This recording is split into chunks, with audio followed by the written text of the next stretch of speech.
everyone. My name is Karen and I am from the YouTube channel Crafts by KMW. Thank you so much for clicking on this video to watch it, all about watercolors.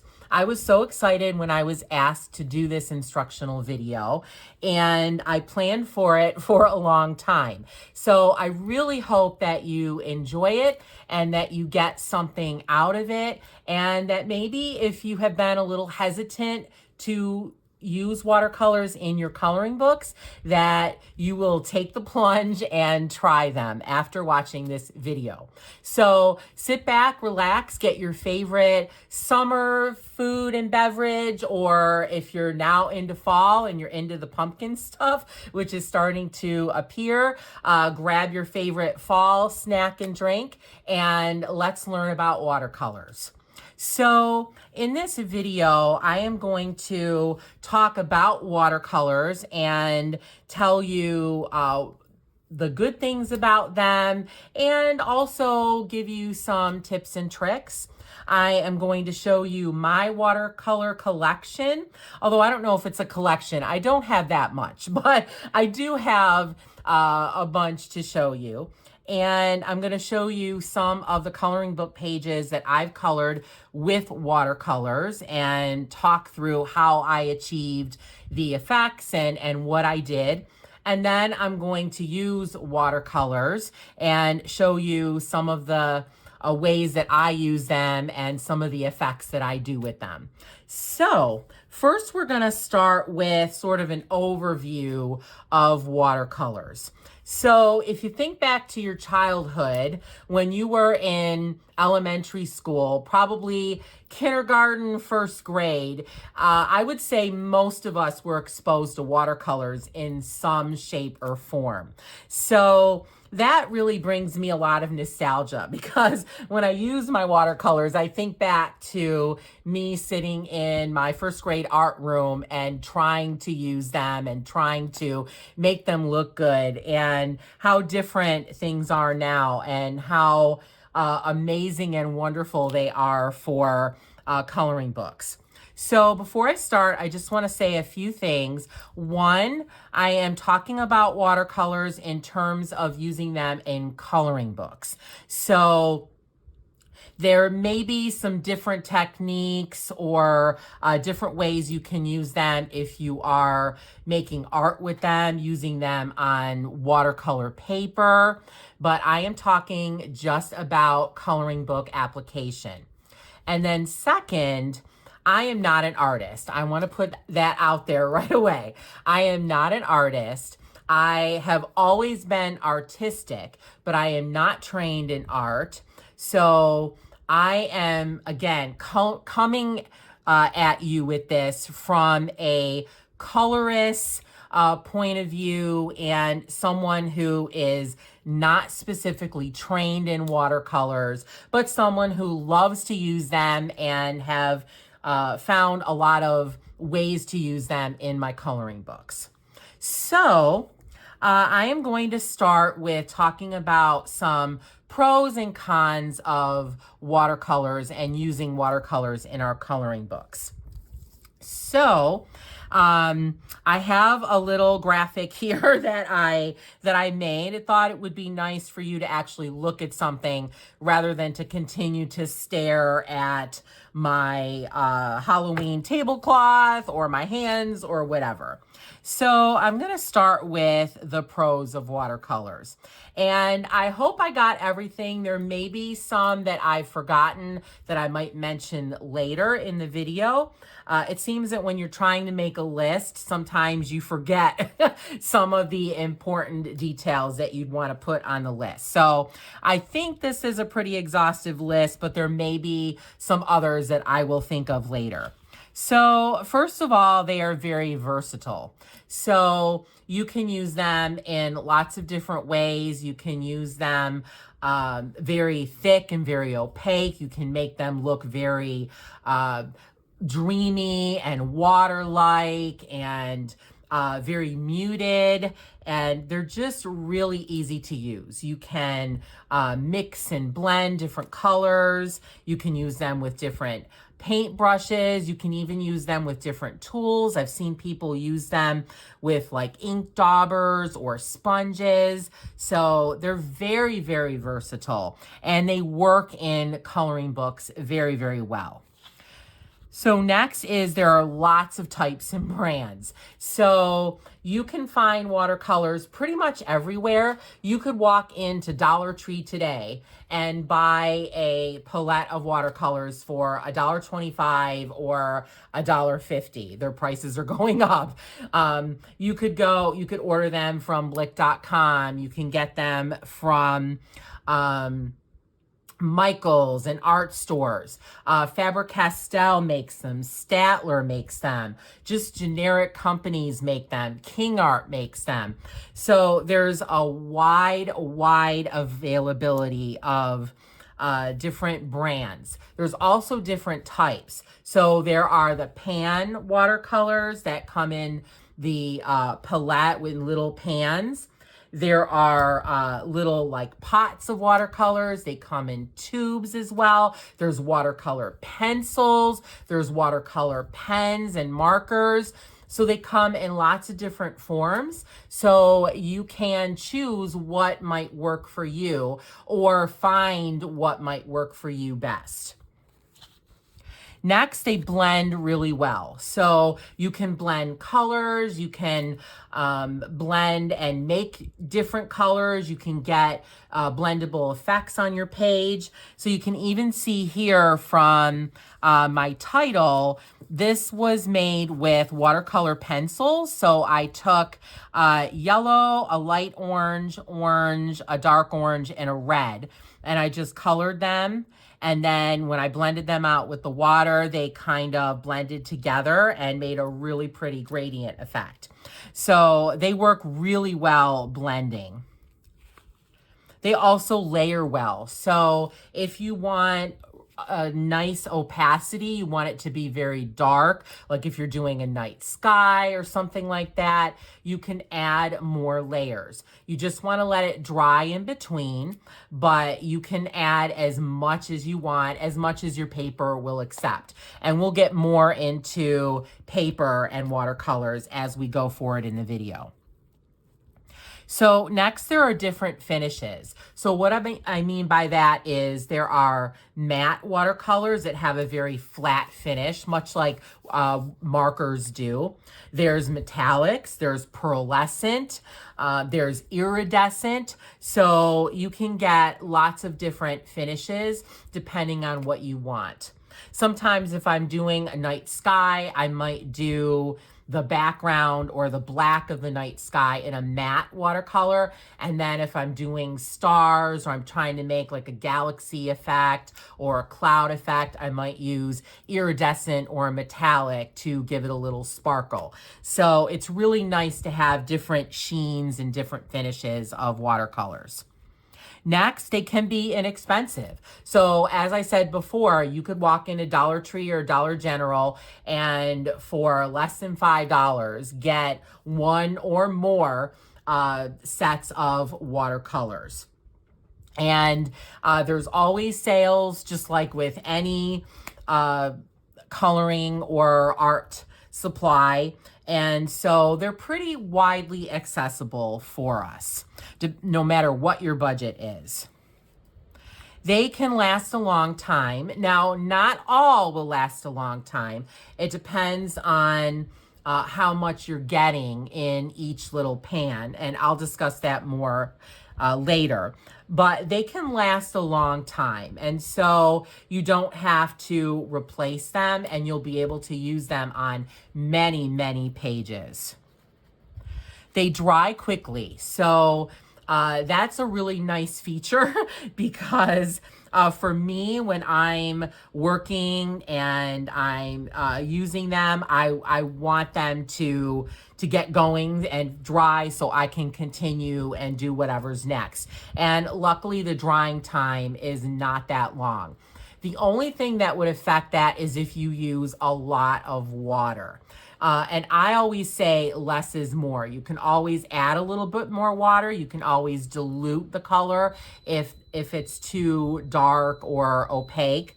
But it's hard to take the water away once you put it on there. So as long as you don't use too much water, they dry pretty quickly. They are permanent without additional water. So once you finish and you're not going to add any more water or any more color to what you've already laid down, they are permanent. And that to me is really important because when I color, I am constantly putting my hand across. I've tried the glove thing. It's very uncomfortable. They make my hands hot. So I don't want to use them. So for me, it's really important that once they're dry, I can lay my hand across the page and I don't have to worry about getting it on the bottom of my hand or smearing it. Unlike with colored pencils, with chalk pastels, they smear and you pick them up on your skin very easily. So that to me is a big bonus of watercolors. Next, they're readily available. I've already talked about this a little bit. You can find them online and in practically any store that sells school supplies or art supplies. They're very easy to use, and that to me was really important because I don't consider myself an artist. I don't consider myself a painter. So the fact that they are easy and you don't really need any skill and you can grow and learn and make them your own and use them however you want and you don't need formal training, that's really important to me. And they're easy. It's pretty much one step. You take the water with your paintbrush, wet the color, and then put it on your paper. So they're very, very simple. They don't require any art training, as I already stipulated. You can go and get yourself a set of watercolors and start using them in your coloring books right away. All of us have had experiences with watercolors in our childhood, or I would say most of us. So you already know you need a paintbrush, water. You put the water on the color that you want, and then you go to the paper with your paintbrush. So you can just use them right away. You don't have to watch videos or anything like that. Of course, there are a ton of videos. There's a lot of wonderful artists out there and even colorists that use watercolors and show really amazing techniques. So you can learn more if you want, but you don't have to, and you can use them right away. You can buy a set, get home, sit down 5 minutes after you arrive home and start using them. Next is you can achieve beautiful effects. So they're easily blendable, they layer well. You can get all kinds of really cool effects with watercolors. They can be used anywhere. And I put this in because for me, I often like to color and work in my coloring books sitting on my recliner. I have back issues, so to sit in a straight backed chair, like my dining room chair at my table, can be very uncomfortable for me long term. So if I can sit in my recline, sit back, I'm really happy. And you can use watercolors that way. So I just make sure I have a little cup of water. I keep it away from my cat. And I just go ahead and have the palette like sitting either in between my legs or on my leg, and I can use them very well. I am careful about not using too much water so I don't drip anywhere, but that is very simple to do, and so it works for everyone no matter where you want to do your coloring. So those are all the pros that I could think of. And again, hopefully there may be more at during the video, and I will mention those when I think of them. So next we'll talk about the cons. So like with any art supply, there are things that you need to consider, or things that might not be absolutely suitable or wonderful about the art supply, and you kind of have to work around it or consider it when you're using them. So the first one is that you get the paper wet. And whenever you get the paper wet, problems can ensue. It can buckle, it can get warped, it can, in some cases, it can even get holes in it if you're using low quality paper. So getting the paper wet is not always ideal. However, you can control the amount of water you use. You can dry your brush. You can use little bits of water at a time, because you can always add more. It's harder to take it away once you get it on there, but you can always add more if it's not enough. So you can work around that by just being very careful with how much water you use. I always put a piece of paper under the page that I am using the watercolors on, to make sure that it does not bleed through either the water or the color. So there are workarounds around that. So next, they can damage the paper. So I have made holes in my paper before, in my page before, with watercolors. And I learned valuable lessons from that. Again, to use just a little bit of water at a time. But you do have to be considerate of that. And I think that fact makes it really necessary to make sure that you're using watercolors on the right paper. There are lots of coloring books out there that are made of wonderful, high quality paper. Millie Murata's books are, Hannah Carlson, Joanna Basford, Kirby Roseanne, Alan Robert, like all those designers have wonderful paper in their books that hold up really well to water-based art supplies. And then there are others that don't, like the Amazon Create Space paper. That is horrible for watercolors. So it makes us think about it and really analyze whether the page that I'm working on, is it really suitable for watercolors or not. Next, you need other tools and items to use them. So you do need paintbrushes. You do need a container and water.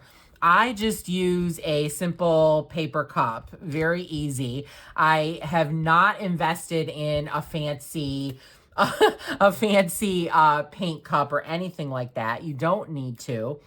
And you do need something, if you want to mix colors, you will need something to do that on. You could use a paper plate. You could use a regular plate that maybe you don't care about. You could use a specialized palette for that. And you do also need some additional paper, like for blotting and to put underneath the page you're working on.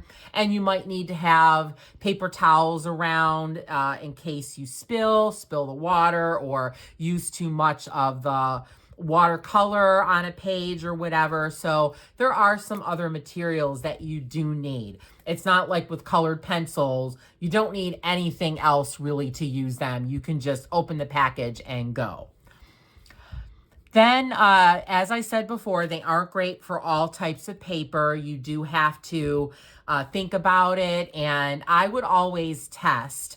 Use a page that maybe you don't like, or some books have an additional piece of paper in there that you can use as a test page. You could use the copyright page, because who even looks at those? So those are great for test pages. And just do some little splotches and see how the paper reacts.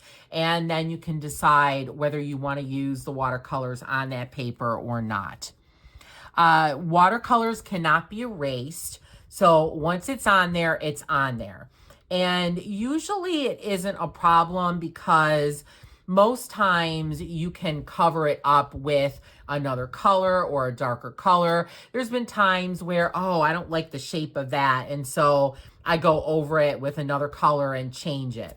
But if you happen to drip some on part of your image, or in another place, or you knock your watercolor cup over that has, that's already colored from using your watercolors, or you knock your palette over somehow, you're not going to be able to clean up those messes on your page. And you'll have to use some other method to get rid of the color. I'll use white gel pen, white paint, liquid paper, Posca pen to cover up little blemishes. If it's too bad, then you might need to scrap the page entirely. So you just need to think about that, and just be careful when you're using them, because you can't get rid of the color once it's on there. And they can be expensive, so they're just like any other art supply. There are very high quality artist grade watercolors that can cost hundreds of dollars. So they can be expensive. And then they do need to dry. So sometimes that's a little maddening to me. Sometimes I watercolor, I get it on the page, and then I want to go right away and continue, but I have to wait till it dries, so I'm not getting my hand in wet watercolor. So, and usually they dry pretty fast. Again, that will depend on the amount of water you have used and how saturated you've gotten the paper. But typically they dry quite quickly. So the drying time is not that long, but they do need to dry, and you do need to give the page that additional time to dry. So if you look at the pros and cons, there's definitely more pros and more great things about watercolors than there are not so great things. So that is why I highly recommend them. And now I'm going to show you my little collection of watercolor art supplies. The first two I'm going to show you and talk about are not technically watercolors, but they can be used as watercolors. And that's what I like. So you can get watercolor effects with them, even though they're not absolutely watercolors or not called watercolors. So the first is gel crayons. So this is a set of King Art metallic gel crayons. I bought these at one of the TJ Maxx stores. I'm not sure if it was Home Goods or Home Sense. But if you're not aware, the TJ Maxx stores, at least 4 of them, TJ Maxx, Home Goods, Home Sense, and Marshalls, all sell art supplies. And over the last year or so, they have really upped their game. And they have gotten in alcohol markers, more water-based markers, more paints, more gel pens, and they have really started to sell more of those supplies in better quality and better quantity. And one of the suppliers they sell is King Art. And King Art, I consider to be a pretty good manufacturer of art supplies. Are they on par with like Caran d'Ache and Faber-Castell? Absolutely not. But they are much better than some of the even lower cost brands like Crayola, Statler, the Michaels brand, Artist Loft. So I would kind of put them in the middle. So if you've never seen gel crayons before, they are like a stick. I guess I'll use this pink here. So they're like a stick, and they're made of gel. So they're very, very creamy, and they go on really, really nice. Oh, I want to make sure you can see this. So they are lovely. I kind of liken them to lipstick. So you just color it on, rub it on, and then you can take a paintbrush and blend it out, and it turns into a watercolor. And again, you can layer these as thick as you want. You can make it really opaque. You can leave it kind of transparent like this is. They're super easy to use. This set was, I think, like $8.99, $7.99, something like that. And I think there's 2, 4, 6, 8, 10, 12 colors in here.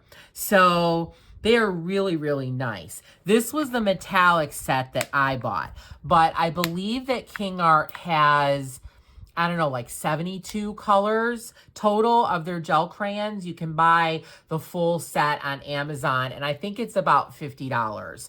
I really like gel crayons. I don't exactly love this set. I think their metallic colors are kind of lacking. There's no red, and there's just way too many blues. But I do like the gel crayons themselves, and I would highly recommend them for someone who is just starting out in the watercolor world and would like to test them. You can use them without water as well. You just need to let them dry. And then the next one that, again, is not really officially a watercolor, but can be used that way, is the gelatos. So this is my set of gelatos, and these are made by Faber-Castell. So let me choose a different color. So these kind of look like lipsticks again. And these come in many, many colors. I think I have about 90 right now. And I think there's maybe 15 more colors that I don't have. But I think they were in special sets or have been discontinued. I've even tried on eBay and I can't seem to find the missing colors. So I'm just gonna have to resign myself to having what I have. But as you can see, I have a lot. So these are very similar to the gel crayons, although they're a little bit firmer and they're not gel. They're not gel-like, but they do go on really smoothly. So all you got to do is just color it on, apply it on. And then again, take your paintbrush and it becomes a really pretty watercolor paint. And a little goes a long way. You can really spread this out and get some really nice painterly, lovely effects with them. I will say that the gelatos are kind of expensive. So I bought almost all my sets on Amazon. I think I got these big ones on eBay, but all of the regular size ones I got on Amazon. And I think they sell them in sets of 10, I believe. And they can be anywhere, depending on the set, they can be anywhere from like $22 to $30. And I think maybe the metallics are a little bit more expensive. They have metallics, iridescents, and pastels. So you can get some different finishes with them. But I got these slowly over many years. So I would say it took me about 5 years to collect all of these. And Amazon does have sales. There might be sales in your art store or other places where they sell gelatos. So you can get them sparingly and not have to buy like tons at one time. A basic set of 10 will have a lot of great colors, and you'll be able to rock and roll with them right away without buying all of them. So next, I'm going to show you the specific watercolor things. So these are just a couple examples of some watercolors I have that are in pots. So these come in these cute little containers. And I think this was a set of 8 that I bought. And I can't remember, or maybe 6. either 6 or 8. And I can't remember the manufacturer of these, but I'm pretty sure these aren't for sale anymore.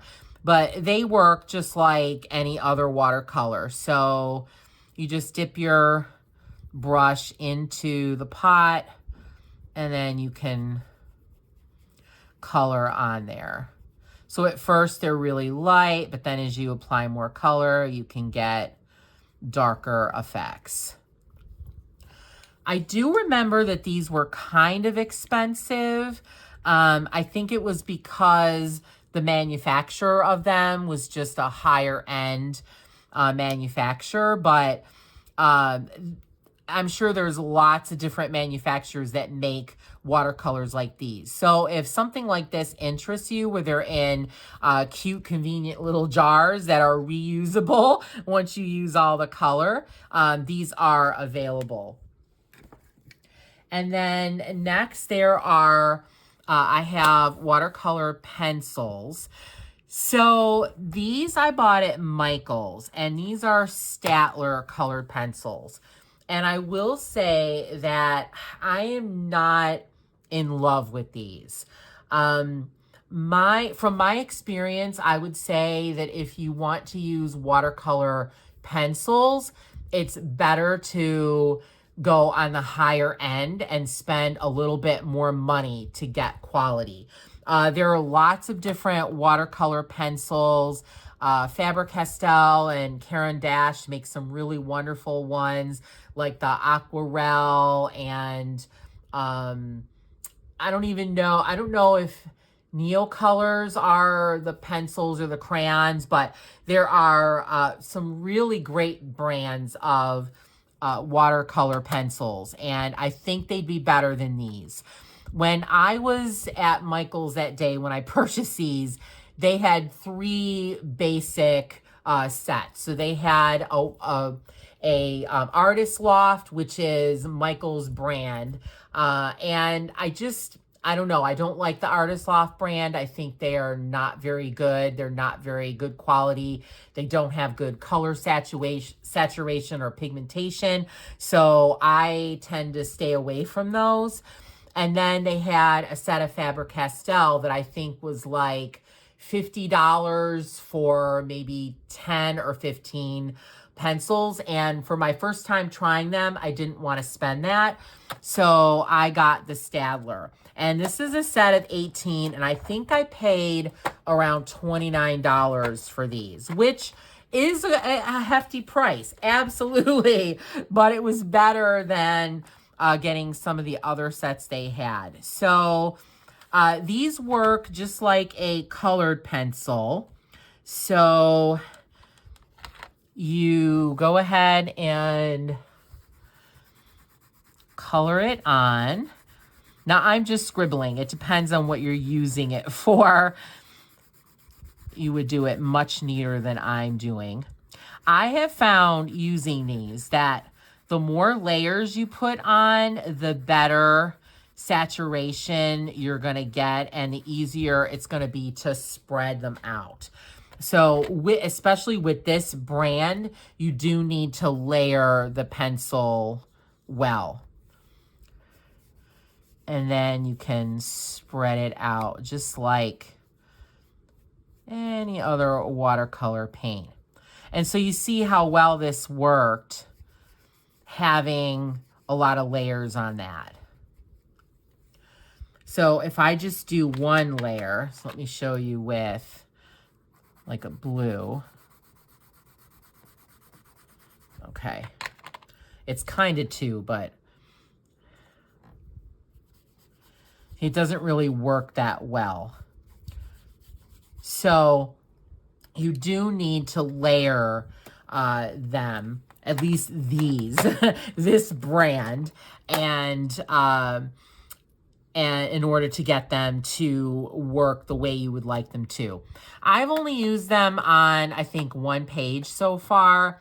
I am going to use them more in the future. I really want to use these up.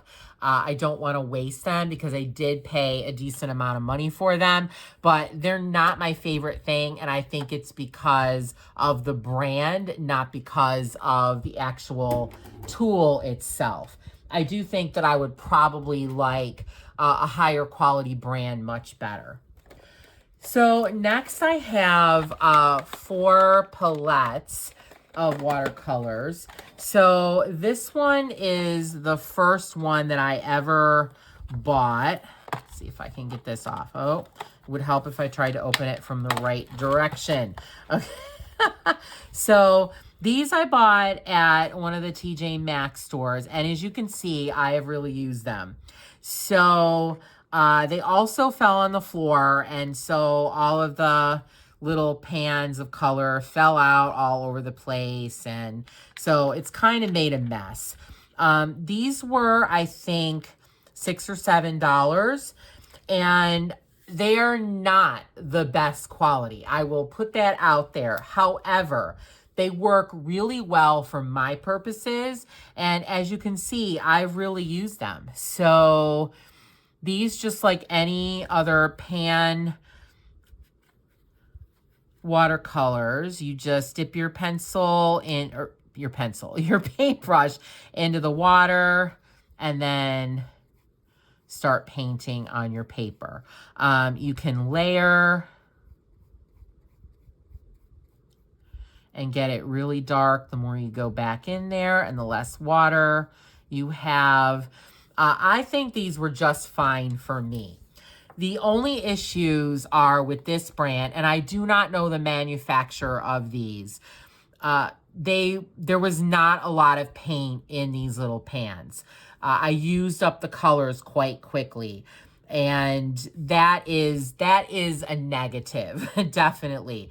However, I spent very little money on them, so if I found this set again, I could just purchase another package of it and then go from there. But otherwise, they work really well. There were a nice array of colors in here, and I believe these are metallics. So the next set I bought was this set. This was also from a TJ Maxx store. And again, I'm not sure what manufacturer this is. It was one I didn't recognize. So these are metallics also. And these you have 36 colors. The only thing that I would say about these, you do get more in the pan, definitely. So there's more color, but a lot of the colors are repetitive. There's a lot of different golds that look pretty similar. There's a lot of different silvers that look pretty similar. So sometimes with these cheaper sets, the colors are kind of repetitive. So you don't get as wide a range of colors. But that's okay. I just use them. These have a really nice shine. So let me see if I can show that to you.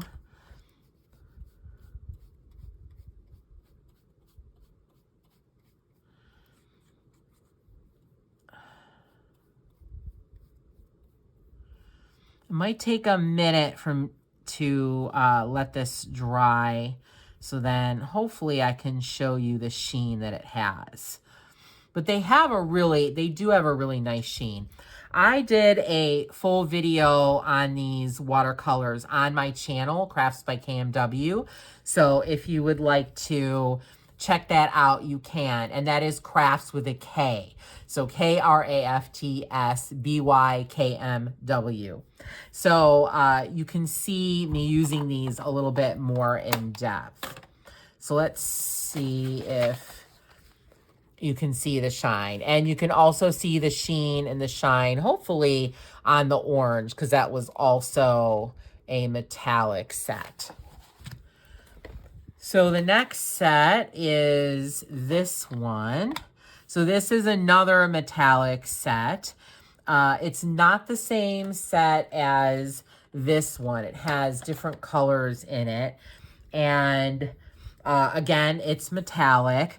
I haven't used this one as much because I'm using the other one trying to get rid of it, but it has a really nice array of colors. I wish there was a deeper red, but other than that, it has a nice black, it has copper, bronze, metallic greens and blues. So it is a really nice set, and it's very similar to everything that I've been showing you so far. So it's not really that different.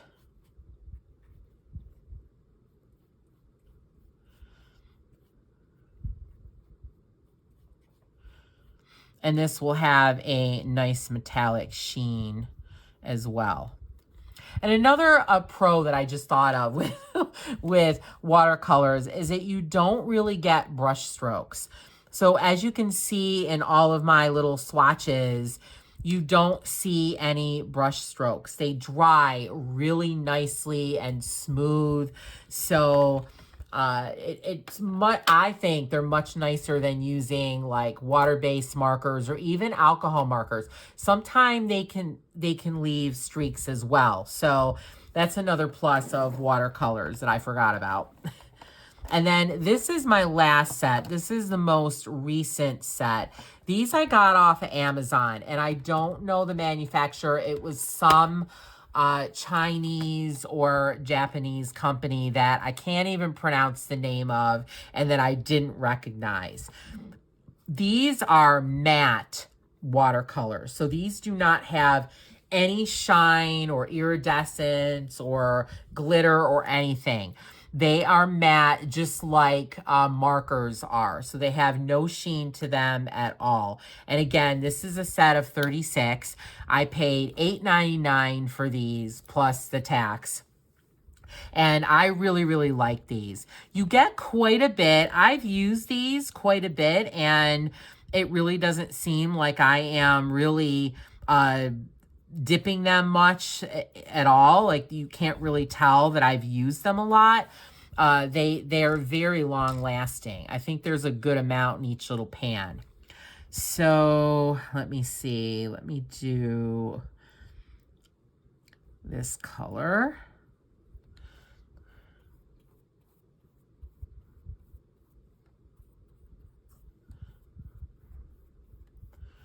And once it dries, you'll be able to see how matte it is. It's very matte.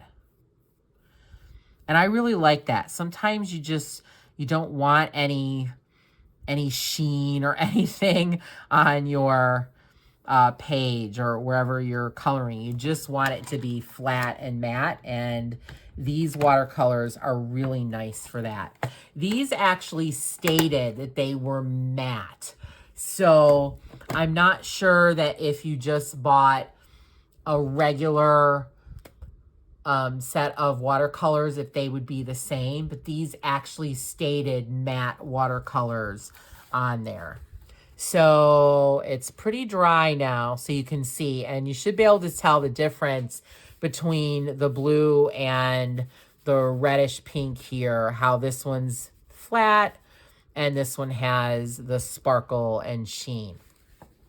So those are the sets that I have. And I can say that I will definitely be buying more. I really like watercolors. And now when I go shopping, either online or in stores, I do look at watercolor sets to see if there's anything I'm interested in.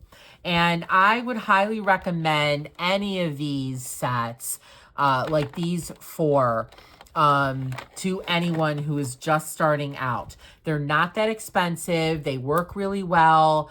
They have nice color saturation. If you like the iridescent or the pearlescent or the metallic ones, they're really pretty. And they're just a really nice sets to start off with. Or if you want to go even cheaper, you could buy some Crayola sets or some sets that are at Dollar Tree or Dollar General, and again, get your feet wet and then move up to buy some more expensive sets that are better quality. Okay, so now I'm going to show you some pages that I have colored with using watercolors or the gelatos or gel crayons. Actually, I don't think I have any with the gel crayons, but I do have some with the gelatos. So some of these I colored backgrounds, and then others I colored elements on the page. So first I have a few to show you from the Occult and Folklore Coloring Book by Duchess of Lore. So here I colored the background in a coppery color, and then I used purple for these little swirls, and then I used a light kind of cream color for the shells, and then another bronze for the background to the halo. So this was just straight using watercolors. I didn't really add any shading or anything. On the background, I did do a little bit of a darker color. As you can see, this is a little darker there to give a little bit of depth, but not too much. And it was very easy, and I love using watercolors on backgrounds because it helps you get them finished much faster than if you used pencil and you have to blend, or chalk pastel even, which I love using for backgrounds, but those take kind of a long time too because you do have to blend them out. You most often have to add more layers. You have to worry about dust. So it's a really nice feature of watercolors. You're kind of one and done.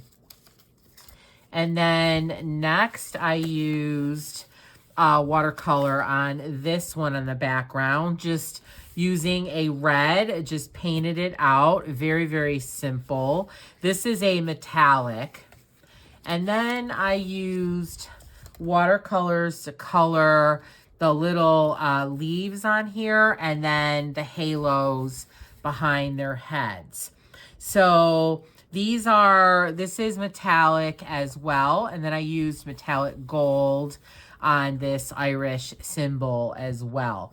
I don't know if I'm going to add other colors or even some pencil on top to add some depth and dimension. I don't know, but I will try to use watercolors on elements that are a little bit larger. Like these leaves were pretty large. They're not teeny tiny little elements. I don't think I would paint like the stems. They're just too skinny, and there's too much chance that you can go outside the lines. But on larger elements, I will try to use my watercolors again to just make it go a little bit faster. So next I have a few to show you in Daydreams by Hannah Carlson. So this one I used all watercolors for this entire page except for the mushroom. So I colored the mushroom with colored pencils, but everything else is done with watercolors. So I used blues for the background. I used a couple different shades. These are the matte ones. I used several greens, and again, these are the matte watercolors to make the grass. And then I used, I think more matte to do the brown as well. So I think I used the entire matte watercolors on here. And it took a lot of layering. You do like to get this, the different shades and colors of the browns in here and the greens. I did have to do one color, let it dry, apply another color, let it dry. It did take a little while, but I love the overall effect. And it was super easy. On these title pages, I like to color them, but I don't want to spend a ton of time. So using paints was a really effective way to do them. So next I used watercolors on the background here. And I used several different shades. So I started with the lightest shade, and then I put darker shades on top. And if I bring it up closer, you can kind of tell a little bit that there's some different shades on there. So I think these are all the metallic colors, so it glimmers a little bit. And you can get like kind of splotchy and really cool effects. Sort of, I liken it to sort of like messy but cool effects, where it's just not a solid background, but you have other colors in there, and it just looks really, like I said, it looks a little messy, but it looks really good. So next I have a few in Millie Murata's Wildlife Wonders. So this is one that I recently colored. If you saw I think this was in my July finished colored pages video. I talked about how I use watercolors on the flowers and the leaves. And these are I used both the matte and the iridescent ones. So like this is one of the matte colors, actually two. I used a darker one and a lighter one. And then the leaves and the tip of that flower are metallic. So again, if the area is big enough, I will try to use watercolors if I can. To be honest, I actually think I like watercolors better than markers. Again, watercolors are really easy to use, and you don't get that streaky, you don't get strokes or lines. They're very flat and smooth in finish, which is really hard to get with markers. And I didn't want to have to go over anything with colored pencil. So that was another reason I chose to use watercolors on this page. And then here is the one page that I have used the watercolor pencils on. Now, do I love it? No. And I used a bunch of different layers on here, because when I did it the first time, I realized that I wasn't putting the pencil on heavy enough. So then I went back and I did that more, and I added more on, and it just became kind of streaky. Although I sort of it sort of looks very artistic, and it kind of looks sunsetty, which was what I was going for. I don't know if I'm going to try to apply some more on here and clean it up a little bit, or if I'll just leave it as is. But this is how the Staedtler colored pencils come out. So again, I would not recommend those, but I do recommend watercolor pencils, just a different and better quality set. And then on this page, I used the gelatos.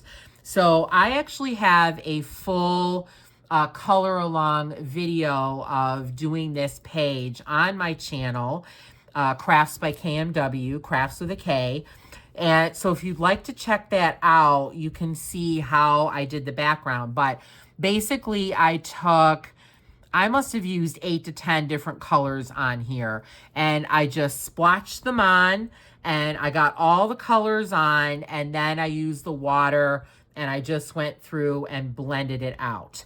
And I really like how it came out. It came out kind of splotchy, but sunsetty, and I just love the look. It's like a little bit oranger in certain areas and a little bit more golden in others. And I just love how artistic it looks. So you can achieve some really great effects. So next I have a few from Tales from the Witch's Cottage by Hannah Carlson. So this one, I colored the teapot with watercolors. So these are metallics. And then I also used watercolors on the teacup, and then I covered it with the gel pen, I'm losing my train of thought, sorry. The Sakura Jelly Roll clear gel pen that gives a little bit of shine and lift to it to make it look like china. But I really like how this came out. I don't know if I'm going to add some colored pencils or maybe a darker color to add more shading in there. But again, on an area that's pretty big that I didn't feel like using colored pencils on, it worked out really good with the watercolors. So next is Grains of Gold by Hannah Carlson. So this page I used the gelatos, and again I just kind of splotched the different colors. So I used a couple shades of purple, pink, orange, and yellow or gold. And then I just smoothed them out and painted them with the water. And I really love, I was going for kind of a cosmic look, and I really like how it came out. So that was really fun. The only pain was going around some of these little elements that I didn't want to get rid of. But other than that, it was really fun to do. And for some of these areas, I actually colored the gelato on a paper plate, and then I got my paintbrush and dipped it in the color from the paper plate and then went on the paper. It was better than trying to color directly on and get in some of these very tight spaces. So that really helped and worked really well for me. And you can do that with watercolors as well. And then this page, I used the matte watercolors for the black background, and then I went over it to give the glow around with the metallic ones. And it's kind of hard to see, but this didn't turn out exactly the way I wanted.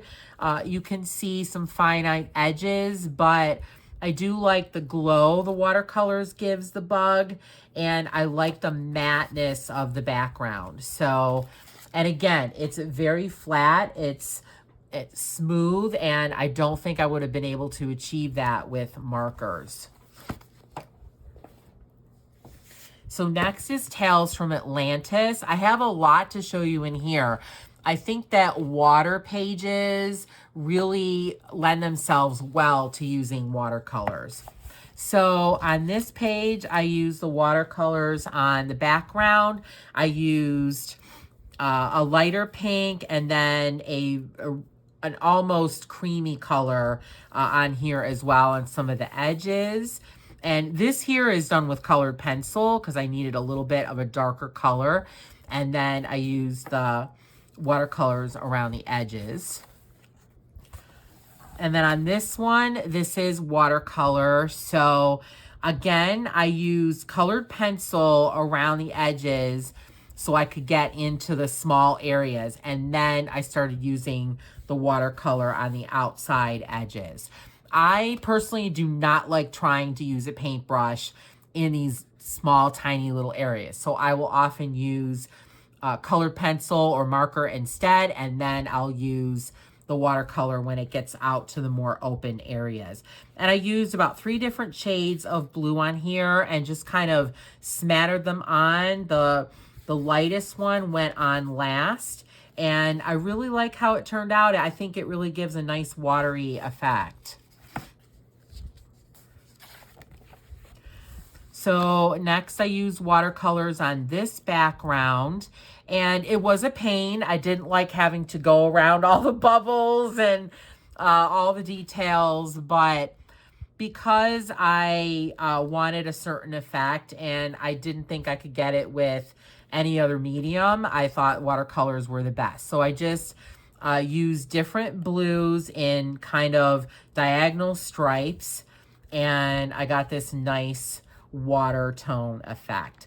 I kind of wish I had chosen a different color than this one. I'm not sure it works really well, but I think it does give the background a nice look anyway. So then I used a couple different metallic watercolors on here. So I used some pinks, and then I took kind of a grayish silver and I added just some splotches on. And then I made this side a little bit darker with darker pink.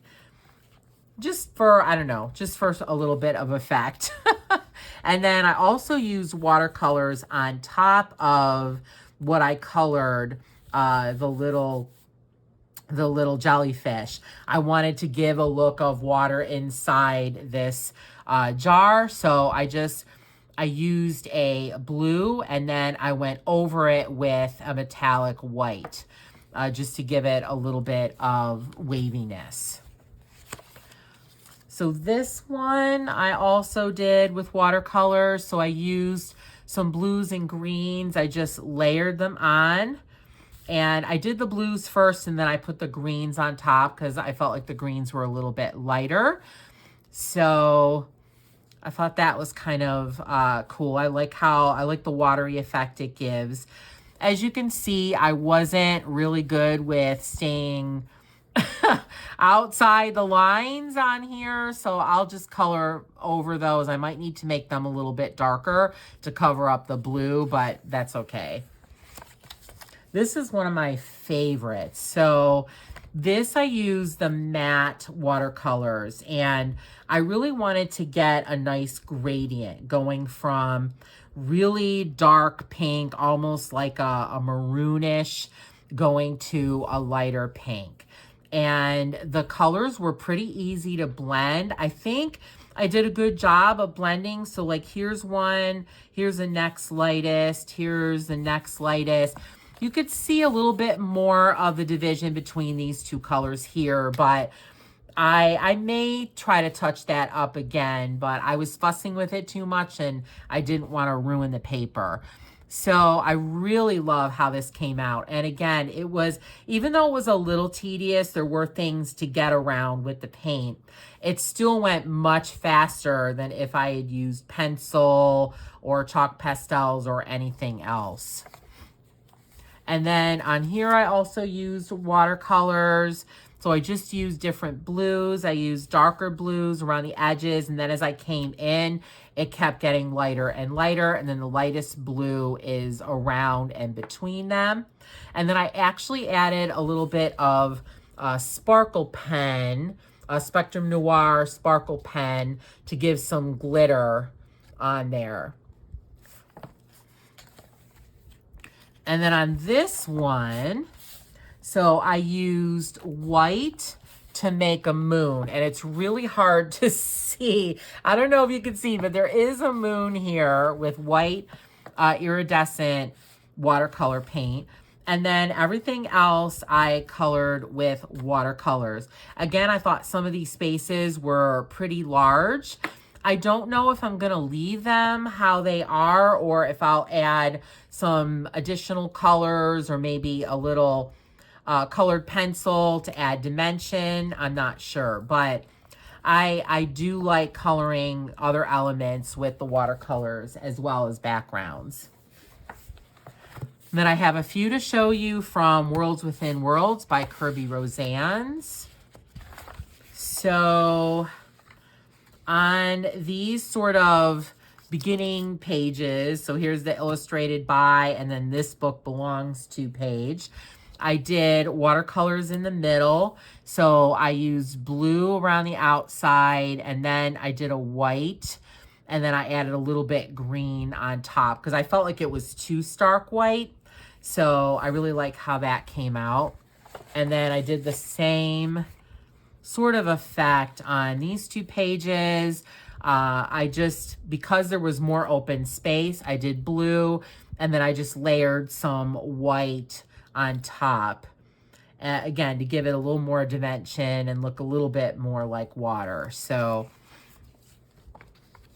I thought that turned out well. And then the last examples I have to show you. So these are from Millie Murata's Precious Planet. So here we have a sort of color wheel effect, and I did the backgrounds with watercolors just for, again, for ease to get it finished a little bit faster. And I really like how that turned out. Some are iridescent, some are metallic. So there's a few little different finishes on those sections. And then on this page, I used watercolors for the entire background, and then the fish are done in chalk pastel. So I used iridescents, metallics, and so it does have some sheen to it. So this one I basically just stuck with one color in each section. I didn't add different colors. I thought because she drew in a lot of like waves in different sections that that would achieve, you know, variance in the color without me having to layer different colors on top. I did use a little bit of colored pencil on top of these as well because I didn't feel like coloring each leaf by itself or each little stripe by itself with watercolors. Again, I just don't really like that tedious painting. So I thought this came out really, really well as well. So next I am going to show you some techniques and effects with the watercolors. I'll show you on regular paper, and then I'm also going to do some examples in some coloring books. So now we're going to get into actually watercoloring. So I'm going to talk about what you need, some tips and tricks, and show you how I use watercolors on my coloring books. So again, I just want to say that I am not an artist. I use watercolors how they work for me and how I feel comfortable, and everybody needs to just find their comfort level and do what works for you. So these are just tips and suggestions. If you're new to watercolor, it might help to start here. But if you're a little bit more experienced, you can definitely experiment and try new things. I always encourage people to do that. Some of the times I have used some of my materials not exactly in the way they're supposed to be used, and you can get some really cool effects. And I think watercolors are perfect for experimentation. They allow you to just go for it. And one of the things that I take away from using watercolors is that sometimes mistakes can be not mistakes in the end. A lot of times you think, oh my gosh, I totally messed this up. And then you keep going and you're like, wow, this is looking pretty good. And I feel that watercolors are ripe for that. They allow you to overcome mistakes really, really well. So I am using a Millie Murata's Woodland Wild for this video. I think she has really good paper in her books. So one of the things that is really important is paper. Just like with using markers or any wet media, you have to consider the paper. I have used markers on paper that was not really formulated for markers, and it turns out badly. And that's the same way with watercolors. So you have to think about the paper you're using. So this paper is a nice medium weight cardstock. You definitely want that. You want a thicker paper that is a little bit heavier. This paper also has very little tooth to it. And so it's very, very flat and smooth. And it even has a little bit of a sheen. I don't know if you can tell, but it's almost like a satin finish paint would look on your walls. And that is really good for wet media as well, because it allows the supply, whatever it is, markers, watercolors, to stay on top of the paper fibers for longer. So it allows you to blend easily, and it allows the hopefully the watercolor to be able to get to the saturation that you want, the opaqueness. So it gives you more working time with your supply.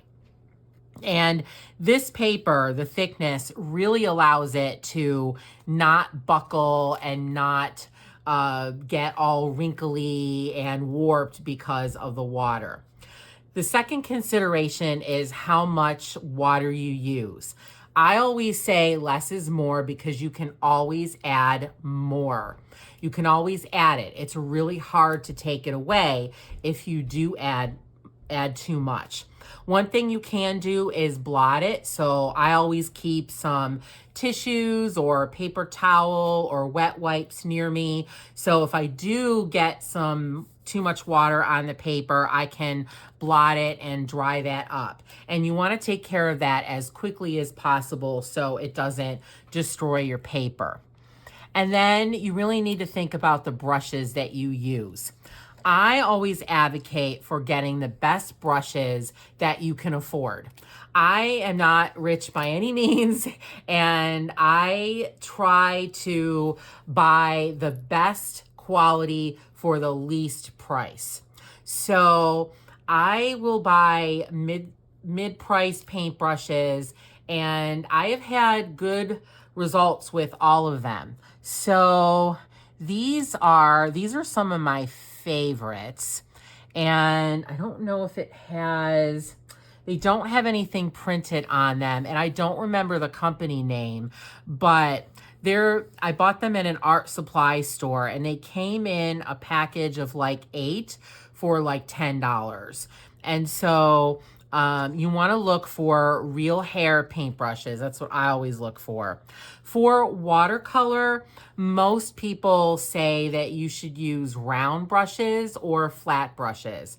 I use flat. I don't really like round brushes as much for watercolor, because most of the time I am doing backgrounds. So I use a flatter brush to allow me to get the coverage and be able to cover that large area in a reasonable amount of time.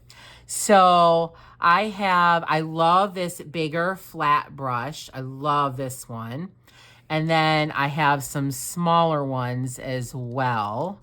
So let me see if I can pull them out here. I have a bunch of brushes in my water cup here. So here's another one. This one is actually a Faber-Castell brush. This comes with the gelatos, and it's angled too, if you can see. So it allows you to get in corners and around lines really easily. And then I do also have some round brushes. So this is, I don't know, and I don't know the numbers, but this is, I would say, like a smaller to medium round brush. And I will use that sometimes if I am watercoloring flowers or leaves, which I do a lot in Millie's books. And then you always want to have some clean water.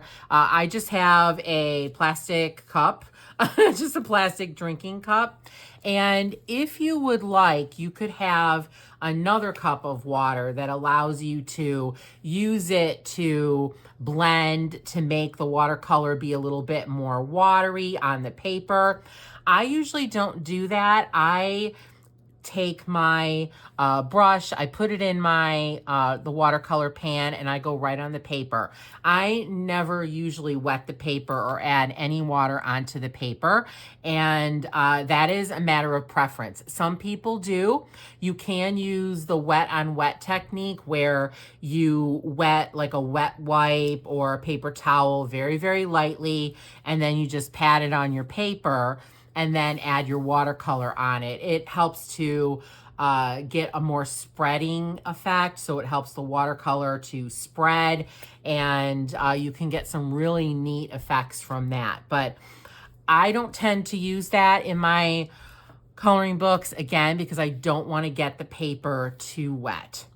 So I have my 4 pans of watercolors, which I showed you in the previous section.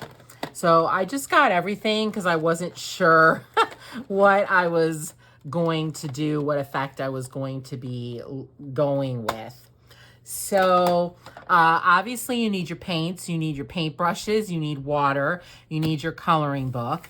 And then I always put some kind of paper underneath. This is just packing paper that came in with a package I recently got from TJ Maxx.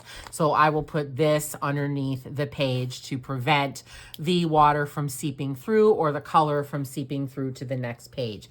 I have found that that really doesn't happen on Millie Murata's books. Her books are double-sided, and I've never had water or color even run onto the back, the other side. But again, I think it's just good practice to put something underneath and have some blotting. All right, so I usually use my watercolors for backgrounds most of the time. So here I have the European polecat. So I'm gonna put my blotter underneath. And you always wanna make sure your blotter, whatever it is pretty smooth, because if it has bumps or junk on it, that will come through on your good side that you are painting. So I think I'm going to do something a little bit different and give this guy a multicolor background. So watercolors, just like markers, are great for using one color or multiple colors. They're great for getting really cool effects, and really simply, I think. So I'm gonna do a light color first, and then I'm gonna try to add more layers with darker colors. So I'm gonna start with a blue, I think. So I am using my matte watercolors. So what I did was I got the brush wet. I kind of squeeze it off on the sides of the cup, and then I am just dipping it in the paint, and I get both sides of my brush covered in the paint. And then I just pick somewhere to start, and then I just go.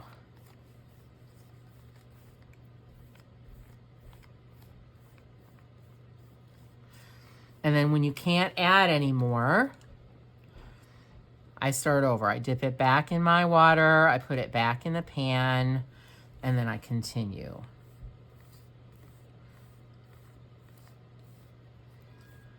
So I'm not using too much water, just a little bit. And now this time I'm not gonna dip it back in the water. I'm just gonna go back in the pan, because the pan is pretty wet and I have water on it already.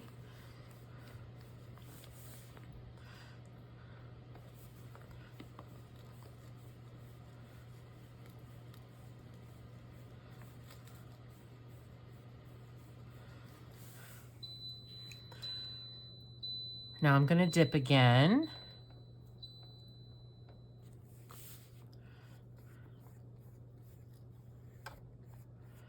And I never worry about getting some of the watercolor onto the image. So right here you can see I got a little bit onto the image, the outside image. So I never worry about that because I can always cover it with my markers or pencils or whatever I'm going to use to color this cute little European polecat. So I don't stress about that. The only time I stress about it is if it's a dark color and I know I wanted a lighter color in that area. Then I might get a little a little stressed about it. But otherwise, I really don't. Now, like here, I used it a little bit drier. So I'm gonna go back and dip my paintbrush in and add some water. And so you see how that spreads out. So if you get areas that are a little drier and are not spreading very well, just add some plain water and then you can go back. Watercolors are very workable. They allow you to keep going over them. And that's something that a lot of other art supplies don't have. Markers sometimes get funny the more layers you put on there. Colored pencils do too. Sometimes it just gets to the point where you cannot put any more color on, especially because of the wax. But watercolors are very forgiving and allow you to keep adding.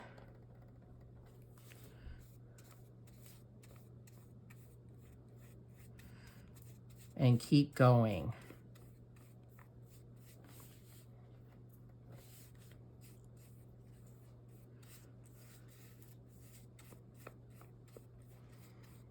So again, I got that a little drier than I wanted, so I'm just going to add a little bit more water so I can thin that out.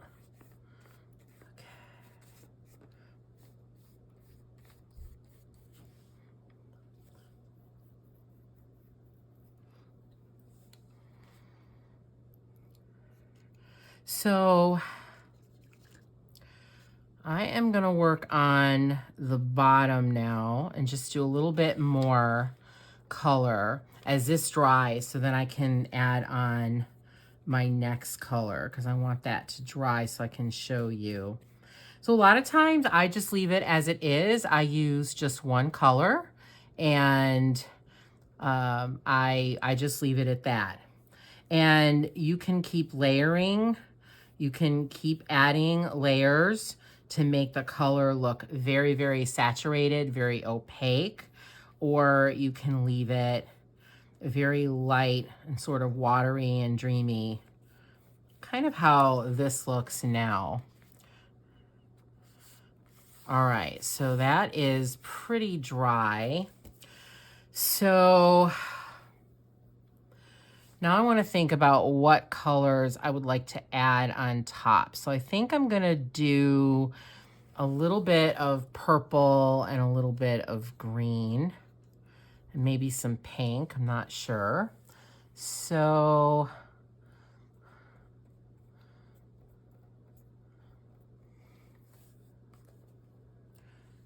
I'm just going to layer some purple over.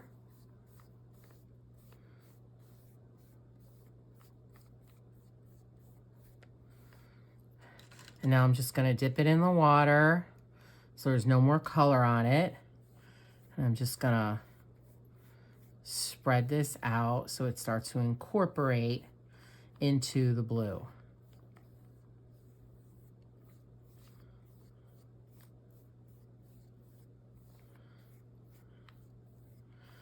This is really good for galaxy backgrounds as well. If you want to just put in some blues and greens and purples and pinks in the sky.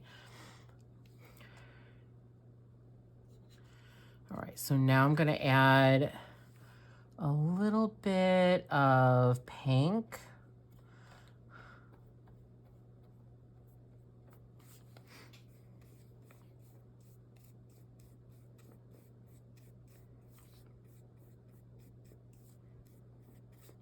You do have to consider what colors will blend and make a new color. Like if I'm using blue, I would never put yellow on top of it because it will make green. So I try to be cognizant of that. All right, I'm gonna put a little pink over here. The pink I'm using is an extremely light pink. So I need to go over it a few more times. And it's almost making like a little purplish color, which is fine.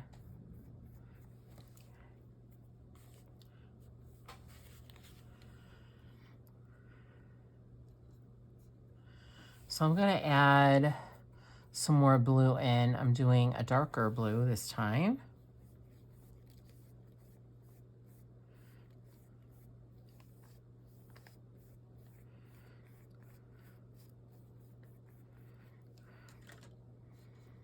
And again, I'm just going to add some plain water and just blend that out.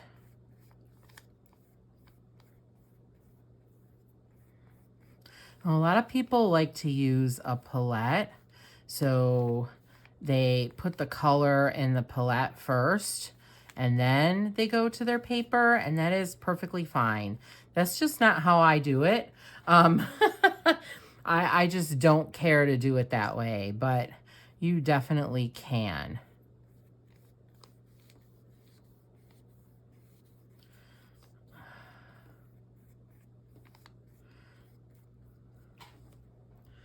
All right, so I'm going to stop there for a minute.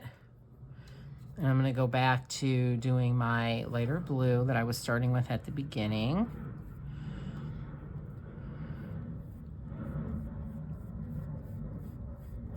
And hopefully you can see how well this paper is holding up. I'm not only putting water on it when I'm adding the color, but I'm also putting more water on it to blend. And again, the amounts are small, but I'm still adding more and more water, and the paper is doing really well.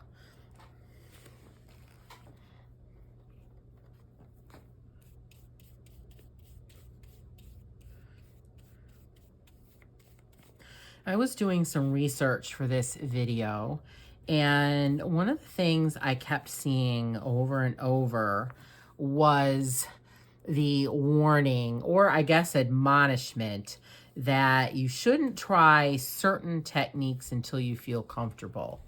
I don't subscribe to that. I say it's your art supply. You want to use it, go ahead and use it. Try different things, try new things, go for it. I will never tell anyone, oh, you're just a beginner, so you can't do that.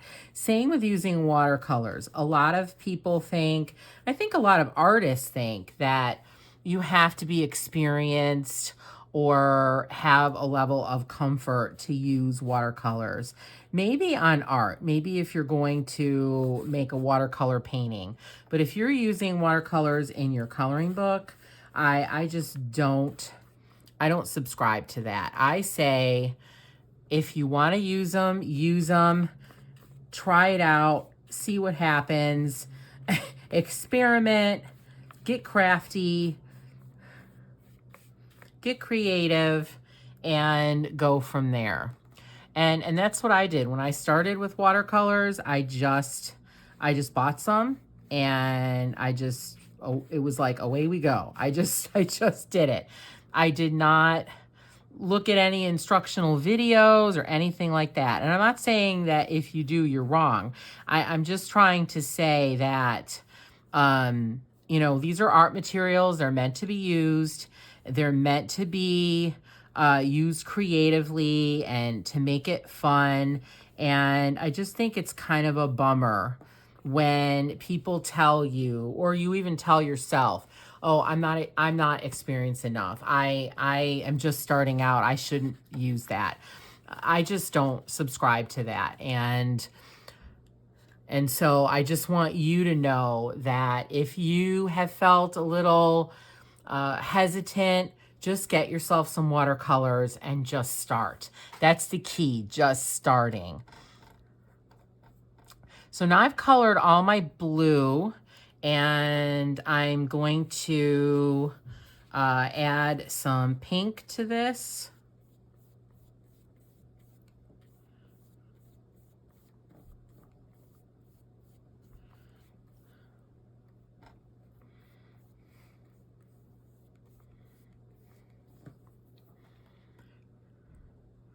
And then I'm going to add some more purple and some more of the dark blue. So I think for now, I'm going to stick with these colors.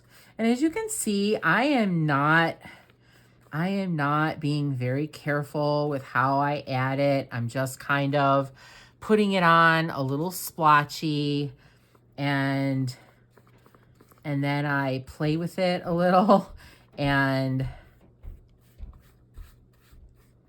spread it out, smooth it out.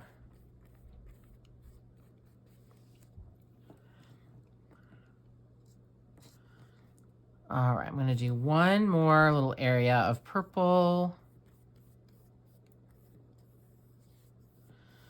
And again, I'm using that same technique where I add the paint on and then I go back and I get my brush just with plain water and then I go back over it. And that helps to blend it more, spread it out more.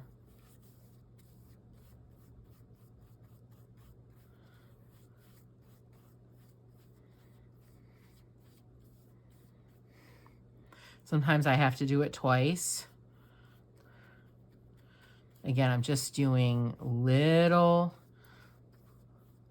clumps of water at the same time. All right, now I'm gonna go in with the darker blue again.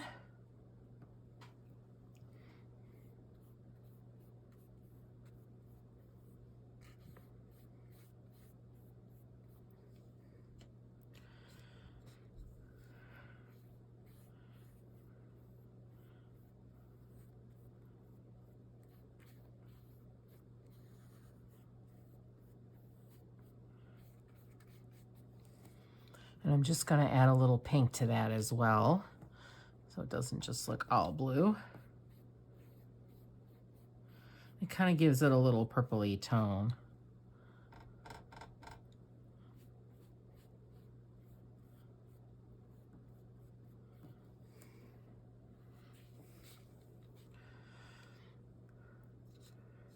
And a lot of times I don't, between colors, I don't rinse my brush off when I'm doing a background like this, because I kind of want it to be more blendy. I don't mind if some of the other colors get in there, because that's what I want. I want it to be blendy and where you can't really see where one color starts and the other color ends.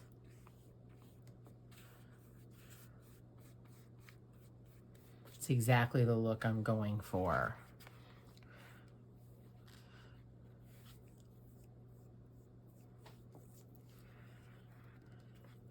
So I think I'm gonna let this dry a little bit and then see what I think of it after.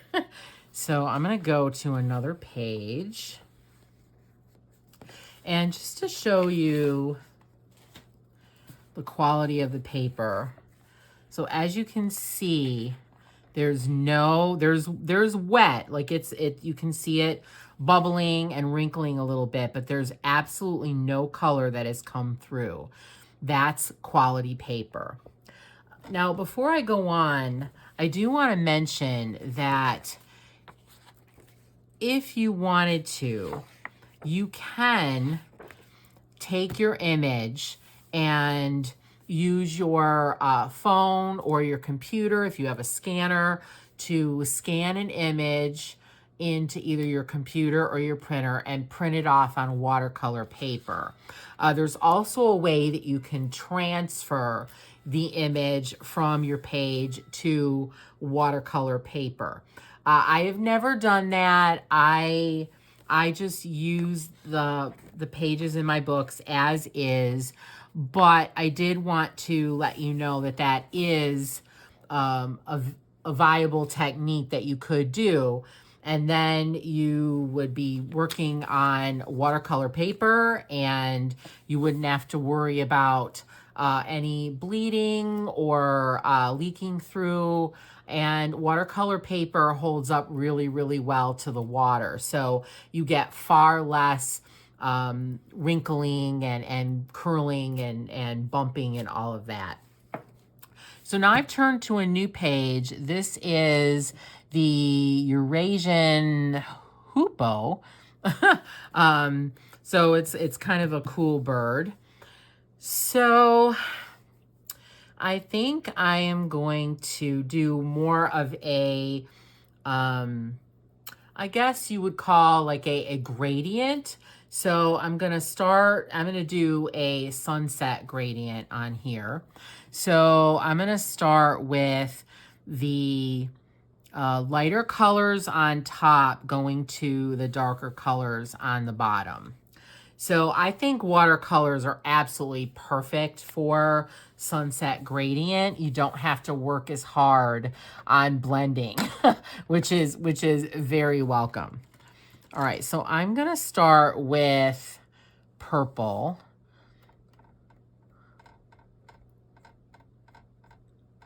And usually in my sunsets, I do 5 to 6 colors. And I think that's what I'm gonna do here. So let me put my blotter paper underneath. I almost forgot that.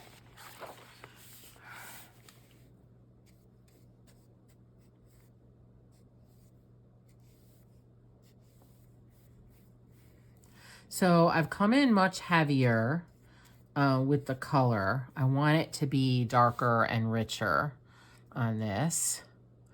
And this color just really is dark and rich to begin with. As you can see, it's a true royal purple. It is a beautiful color. So I'm going to try to go around these feathers as well as I can. You can switch to a smaller brush. And a lot of times I do, but I think I can make it work with this brush just fine.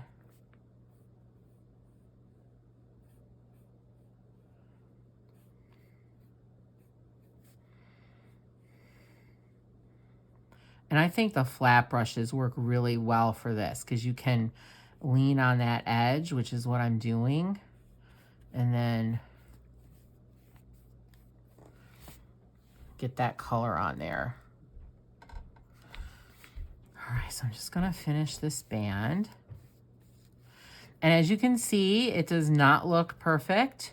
You're probably thinking, oh, that looks awful. That's all splotchy and look at that. That's not good at all. You are absolutely right. It's not. I'm gonna clean it up in a minute. So as you can most likely see, I just like to get my color on. And then I worry about making it look the way I want it to afterwards. So now I'm gonna rinse off my brush and just get water. And now I'm gonna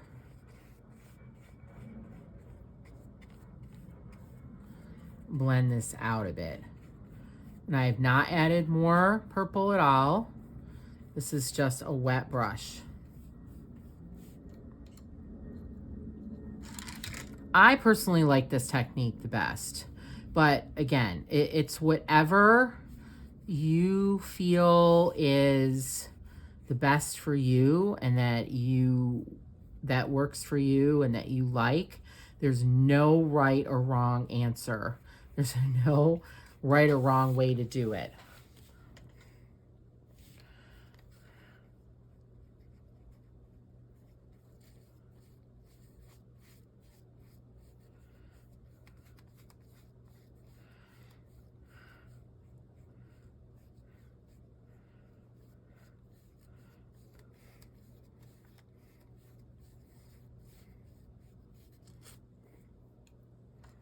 I am still working just with water, and I'm dragging down the color from up top, not only to dilute it, but to start feathering it out so it's ready to be blended with the next color, which is going to be a blue. Okay, now I'm just adding water to just get the purple how I want it to look.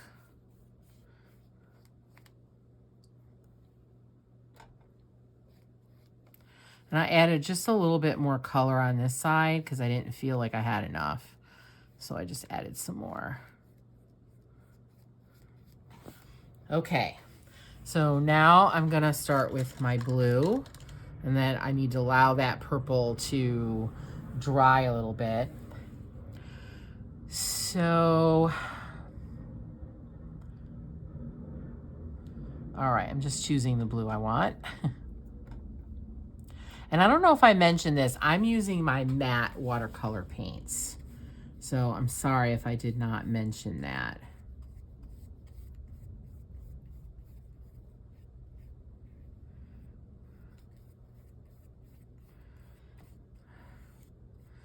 All right, so I'm doing this little section, and now I'm gonna come back with just a wet brush, no more color. And I'm just gonna work these two colors together.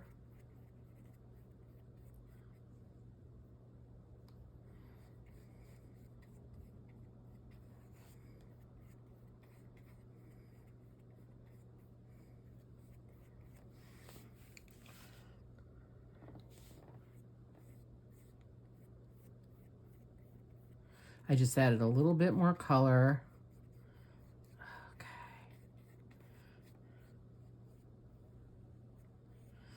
And now you can barely see where one color starts and the other color begins.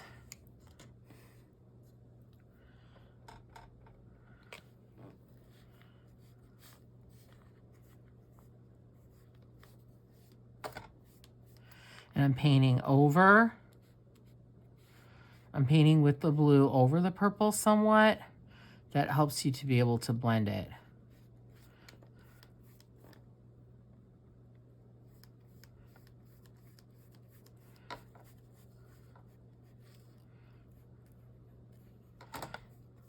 Okay. And I'm gonna, again, pick up just plain water and blend this out.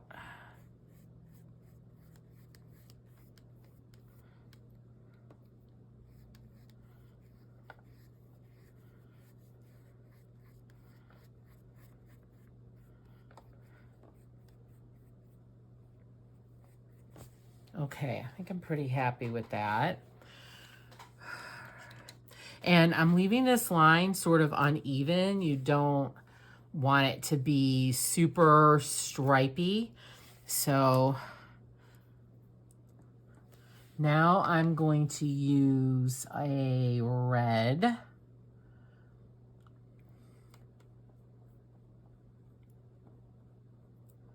And then I'm going to go to an orange.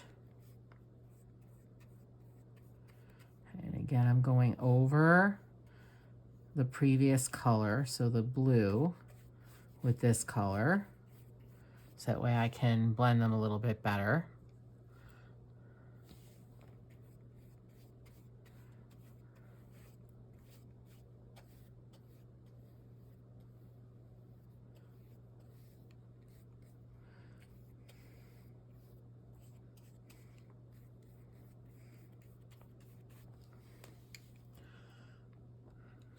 And I'm just gonna pull this red underneath the beak or bill of this bird, because sometimes when you have like an obstruction, I don't know, it kind of makes it look kind of weird if you don't drag the previous color down.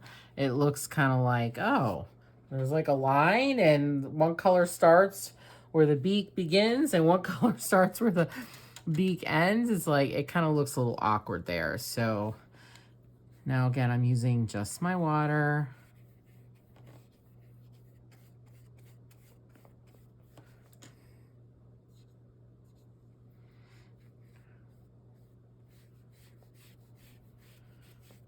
To blend the colors. And as you can see, the red and blue are kind of making a little bit of a purpley color, which is fine.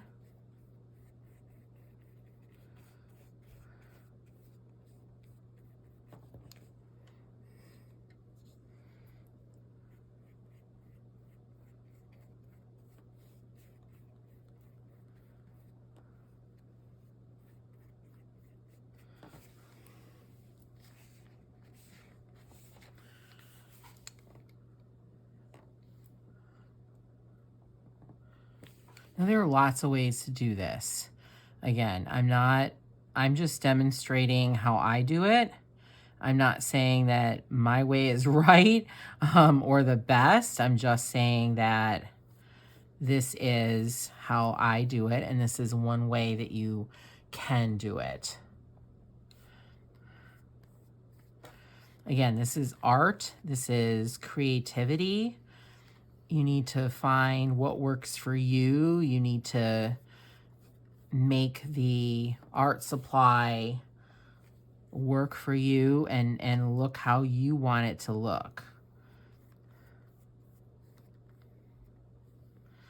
And as you can see, I'm trying to work quickly because I don't want the watercolor, the layers, to have too much time to dry in between. So I want to be able to get that blending in. So I'm not giving them a whole lot of time to dry.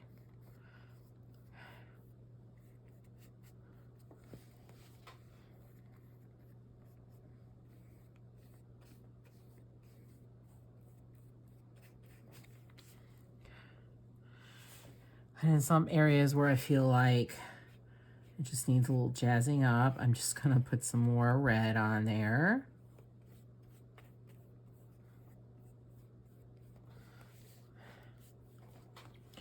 Now I'm going to use an orange.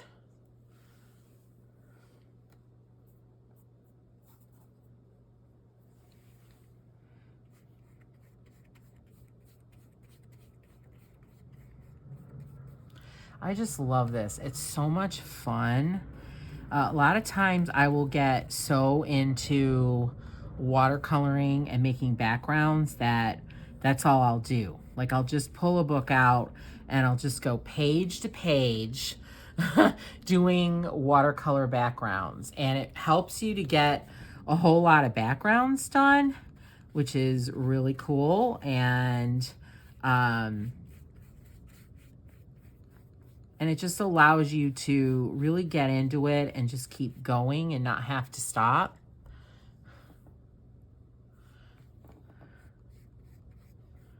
Okay. And I think these colors are pretty vibrant. I don't know about you. I don't know if you agree with me, but I think these colors are really vibrant and beautiful. So again, I've just picked up water and I'm blending the two colors together.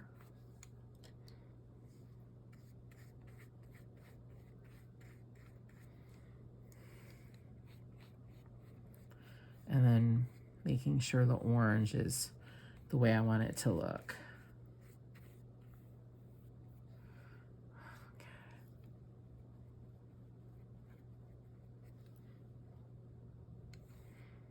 I just picked up a tiny more red there.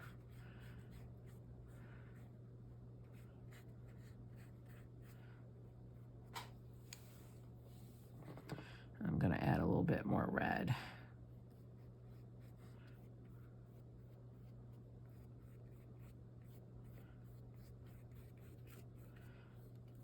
Yeah. Okay. And now I'm going to do my last color, which is going to be yellow. So I'm going to do the bottom of the yellow first because the yellow will get contaminated if I mix too much. So where I really want it to be yellow, I'm going to try to finish that area up first.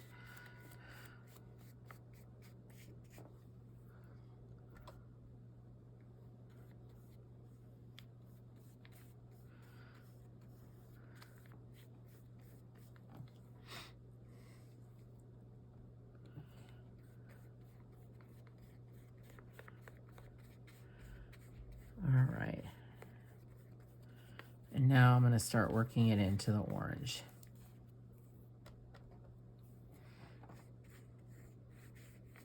Now, just so you know, your paper will feel wet when you touch it. It'll feel wet. It'll feel soggy. Don't freak out. Don't get worried because it will dry, especially if you're using decent paper. If you're using junky paper, I can't say that. But if you're using decent paper, the paper will dry and it will bounce back. All right, so I'm going to let that dry.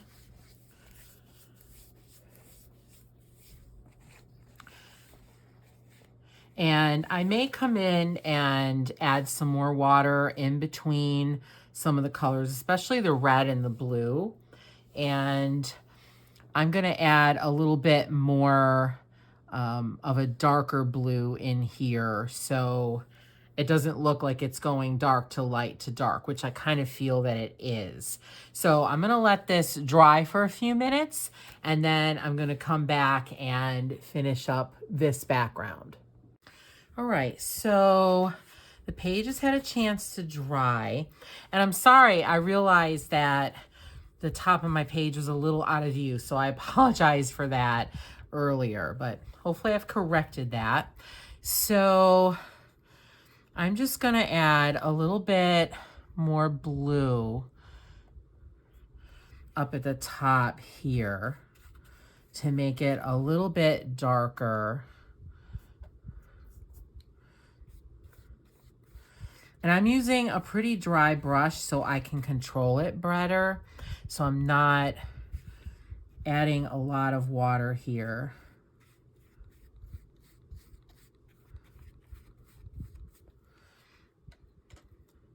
And now I'm gonna go in with just plain water.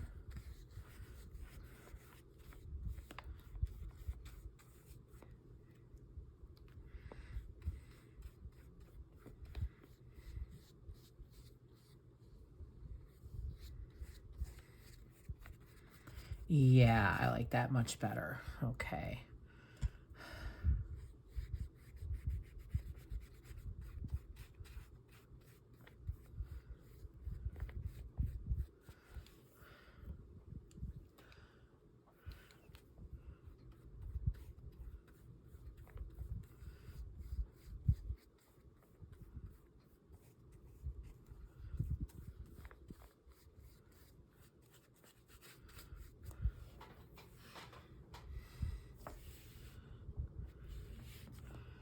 And as you can see, it's so forgiving. It just allows you to continue to add layers, continue to add color. You don't have to be afraid to add more. I love it.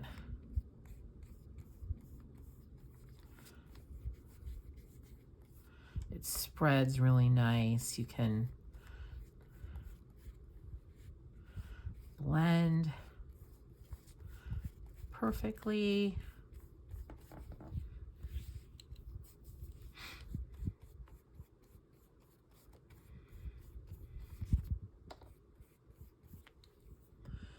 Okay, I'm just adding some more red back in.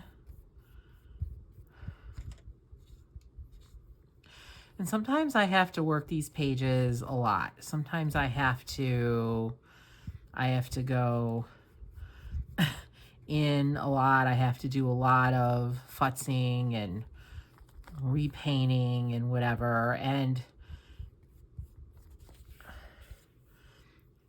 I think for me, it's teaching me patience, because a lot of times I just want the page, I want everything to look great. I want it all to turn out like really fast, and I don't want to have to put much into it. And it's really helped me to learn that, you know, hey, it may not come together in 5 minutes. You might have to do a little bit more to it to get it to look the way you want, and that's okay.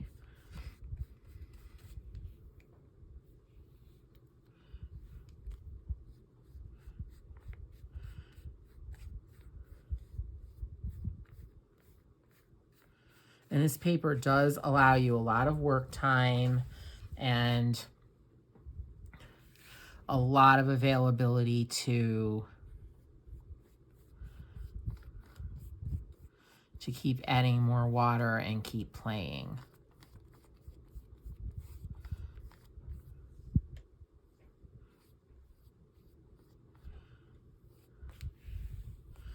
Okay, so that's my gradient sunset. So I'm gonna let this dry now for good. And I'm gonna go back to the previous page.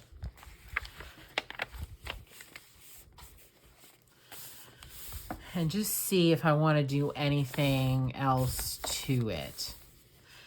I don't know. I kind of like it. I kind of like the very light look of it.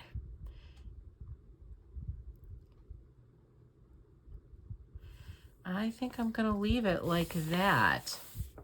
So these two pages are really contrasty because this one is really bright and vibrant, and then this one is more muted. So now I'm going to show you, I was going to do it in that book, but I realized there's no water animals in there. So I'm going to switch to Tales from Atlantis by Hannah Carlson. So in here there's lots of water pages. So let me find the one I was going to work on. I thought I marked it and I didn't. Okay, so here is this cute little duck and there's water below. So I'm going to go around the duck because I haven't colored it yet. But typically I would just take a really light wash of color. So let me show you on a scrap piece of paper. So I would take my brush, get it nice and wet, and then just very lightly pick up a little bit of color from the pan and then brush it on top of what I colored so then it looks like it's underwater. So hopefully you can see that. It's very, very light, but you want it to be because you don't want to cover up the part of the image that you colored. So I will go back and do that with this when I color it. But I wanted to show you a little bit of how I do some water effects.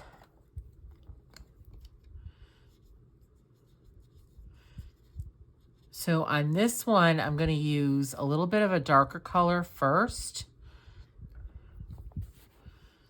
And I'm going to paint in the water.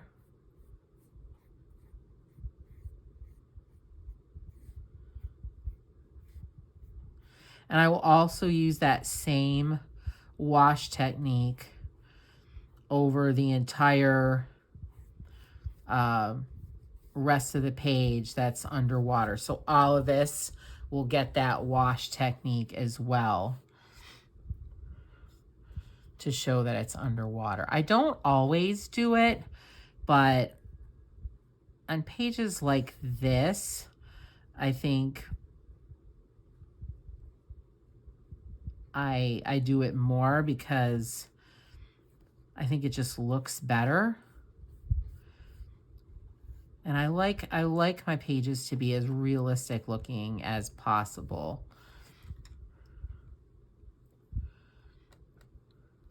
Most of the time. All right.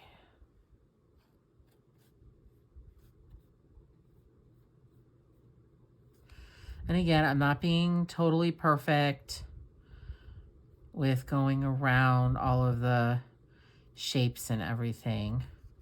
Because I'm going to do a wash anyway, so that will fill up any gaps that I haven't painted in.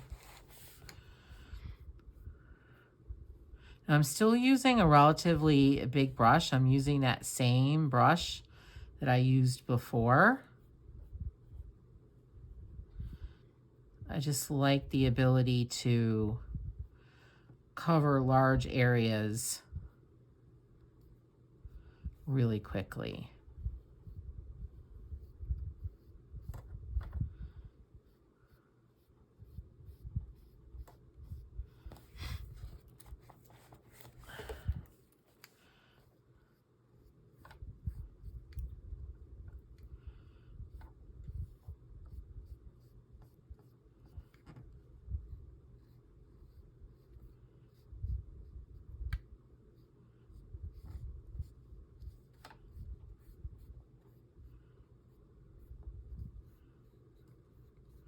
And I am making this a little uneven, so I'm not trying to get the same tone or the same opacity because it's water, and I think that varies. So you don't have to be as perfect with it.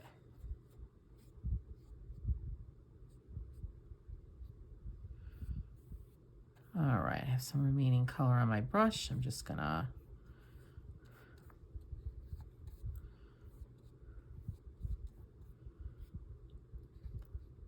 all right. So I have a very small area here, but I'm just gonna show you. And one thing you can do, I don't have one, but if you have a craft dryer, you can dry your layers in between and move faster, move faster in the process. I don't have one, and I do not prefer to use a blow dryer because one, the noise scares my cat, and two, it tends to blow things all over, and I don't want the heat necessarily. So I just wait a few minutes till things dry. So now I'm gonna come over that with a white, and I'm gonna do some just squigglies to show like the flowy movement of the water. And again, this is kind of a small area. I probably should have chosen a different page, but I didn't do that. So I'm just going over with the white. And you may need to do it you may need to put several layers on in order to get the white to show up.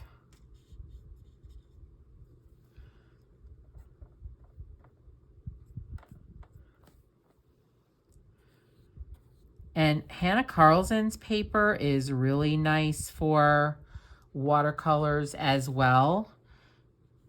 It works really well.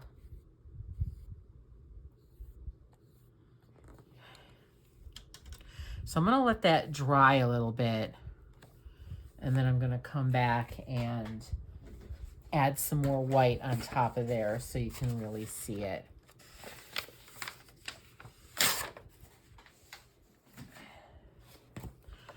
And as you can see, there's very little buckling and bubbling of the paper. And on the back, hopefully you can see that, absolutely nothing went through. And I didn't even put a blotter behind it, which I just remembered now. So I'm going to see if there's a page that gives me more opportunity to do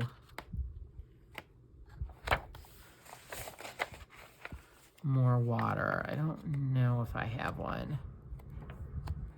As you can see, I've been working in this book a lot. And a lot of it's watercolor.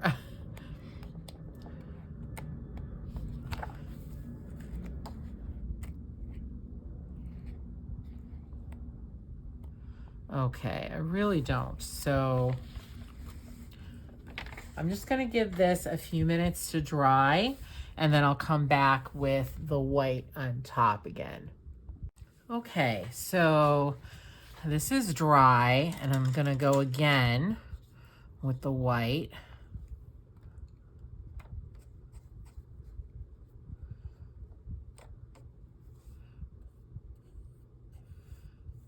So it'll be a little bit more visible.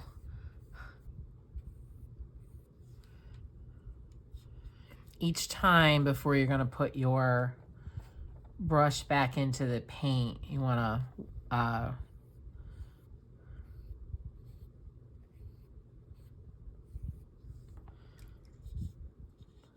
rinse it so you don't bring that blue in there. Okay. And you don't want it to be big streaks of white. You just want the white to be enough so it looks like little waves in the water. And you can go back and add as many as you'd like. Sometimes I make it a little darker, or I make the white more pronounced. Sometimes I don't. I think I'm gonna leave it here for now. So it looks subtle, but it does kind of give you that vision or that visual of movement, and that's what you want. I have done this on very large areas as well, and I'll do big sweeping waves across the whole page. A lot of times I'm using different colors, so I'll use white, I'll use a very light blue, and sometimes I even use a very light green as well. So I love doing water pages with watercolors. It goes so fast. And as I showed you earlier, I used a lot of watercolors in this book so far in the backgrounds. So now I'm going to show you another way I use watercolors. So this is to make a bokeh background. So I love bokeh, but I don't like doing it with, say, colored pencils because I have a very hard time with it. I like doing it better with chalk pastels. I feel like I have more control, but you can also do it with watercolors. So I have painted the background here green. And this is just 2 layers, so it looks a little dark, like medium dark, but not too light, not too dark. And now I'm gonna make some bokeh in the background on top of the green. I just find it much easier to do bokeh with watercolors. So I'm gonna use some white. And I am using a round brush this time. So I don't get those hard edges that I would get if I used a flat brush. So I just freehand and make circles and then fill it in. And sometimes I go over them more than once just to make sure that I can see them. Because if you can't see them, it's a little hard to know, where to put your next ones. So I'm just making circles of different sizes.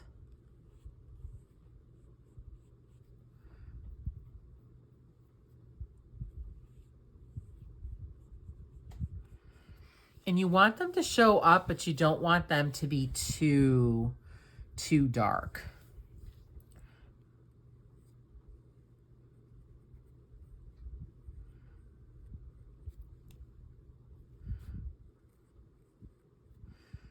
I have not added any more water to my brush.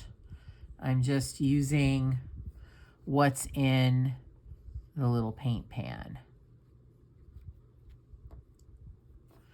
I'm going to do one more down here.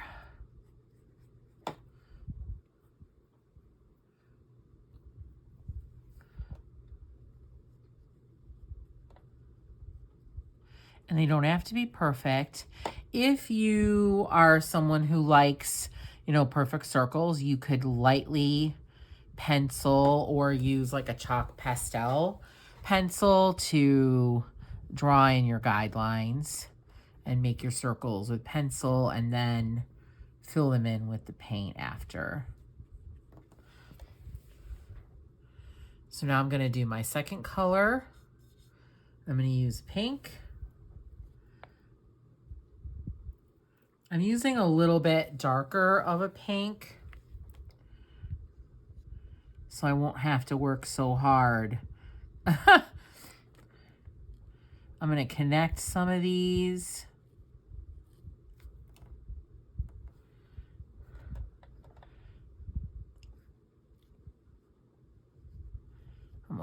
tapping my white ones a little bit on some of them. And some I'm just going to make separate.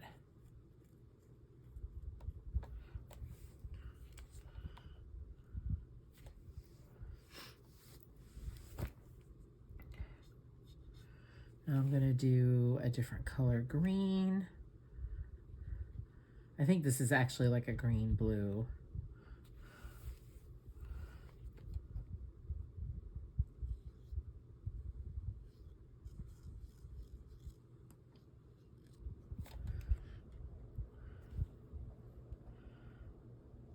I'm going to do a little half one down here.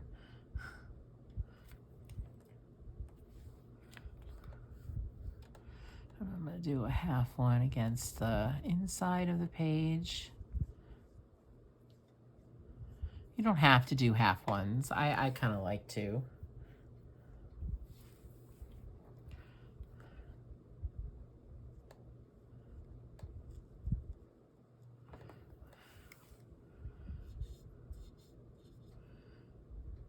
I'm going to use a yellow. It's kind of like a yellow-orange, actually.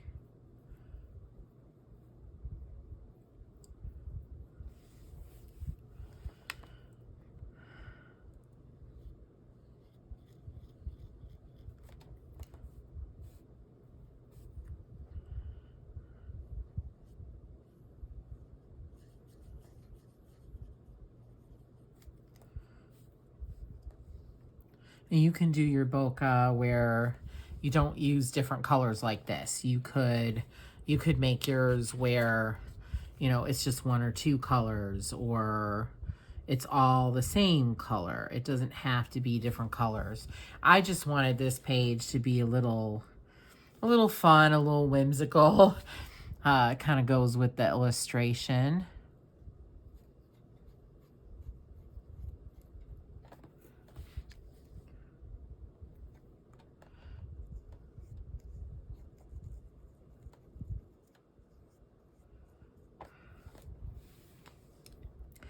I'm just going to go over the white again.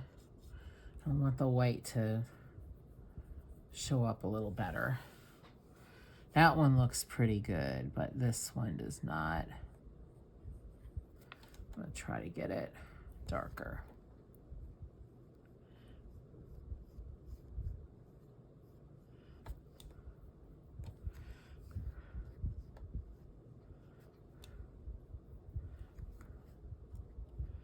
Looks pretty good too.